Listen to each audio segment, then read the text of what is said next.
Sazy miantona telo taona no azon'ny kolonely Fanampera taorian'ny fitsarana azy ny tolakandro teo tetsy amin'ny fitsarana Anosy.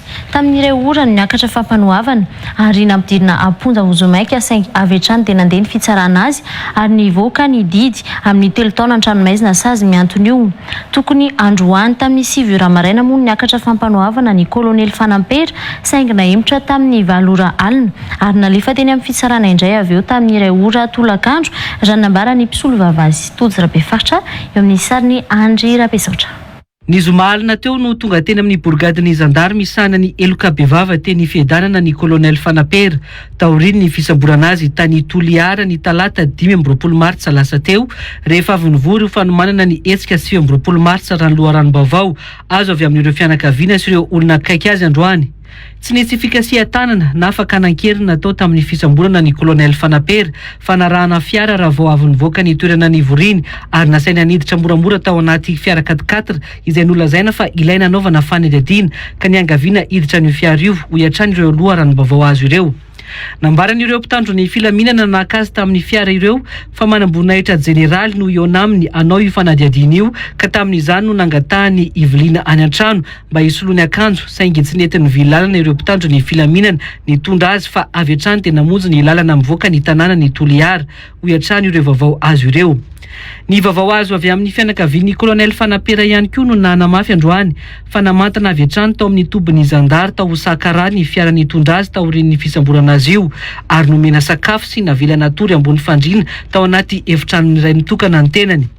Taorian'io tao Sakara io dia niazo an'Antananarivo ny fiara nitondra ny kolonely Fanampera araka ny fanampanazavana hatrany ary ny zoma alina no tonga teto Antananarivo izay tonga dia namantana tao fiadanana. Tsy nampidirina tao anaty selula ny kolonely Fanampera rehefa tonga tao fiadanana fa borao mitokana ary nahazo sakafo ara-dalàna sy ny filana tokony ho azony ho fanajana ny zony raha ny fanazavana azo androany. Ny asabotsy 7 Martsa atoandro olona roa ihany no nomeny ny teo anivon'ny zandary alalana afaka ny niona tamin'ny kolonely Fanampera dia afaka nanome ny fanafodiny sy ny sakafo hafa mety ilainy. Isan'ireo olona voalohany afaka niona tamin'ity manam-boninahitra ity ny zanaky ny iray tapo aminy sy ny mpanao politika iray raha ny tatitry ny vaovao.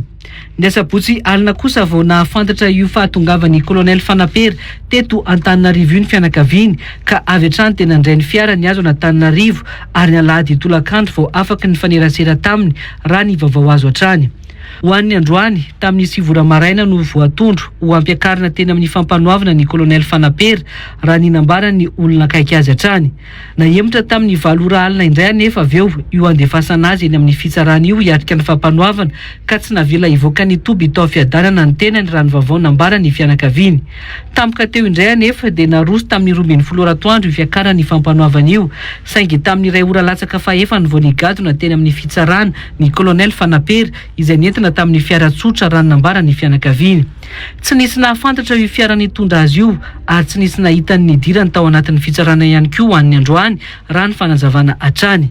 Taorian'ny fampanohavana ny tolakandro teo nampidirina ponja Vozomaika na MD ny kolonely Fanampera saingy tsy nivoaka tao amin'ny fitsarana ary tsy nalefa tany amponja fa avy hatrany dia niditra tamin'ny fitsarana azy indray. Taorian'ny fitsarana indray avy eo no nivoaka ny didy fa 3 taona an-tranomaizina sazy miantona no azo ny kolonely Fanampera. Tsy afaka nidiran'ny mpanao gazety sy ny fitaovana fakana sary moa androany ny teo amin'ny faritry ny tokotany ny fitsarana.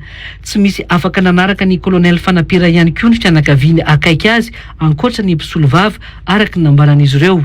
Vao ampy nampitandra ny filaminana ihany koa ny tao anatin'ny fitsarana akaiky ny faritra miditra ny fampanohavana tamin'ity androany ity.